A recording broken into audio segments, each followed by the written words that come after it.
Kain tayo mga idol. Tinulang manok. Kain na mga idol. Pasensya na kayo. Manok ulit ang ulam namin. Alam mo, dito kasi sa bahay na to, paborito ng amo ko ng manok. Kaya, puro manok ang ulam namin. Oh. Ito na nga, bilisan ko na lang ng kumain ng manok.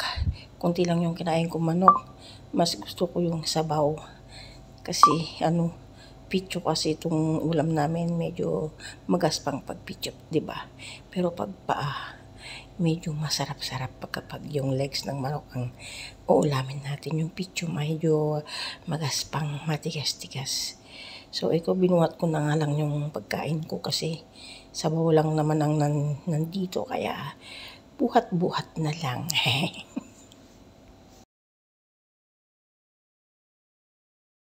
So, ayun na nga mga idol, tapos na akong magmukbang, kumain. Maraming salamat sa inyong panonood, sa pagla-like, sa pag-heart, pag-comment, pag-share. Thank you so much.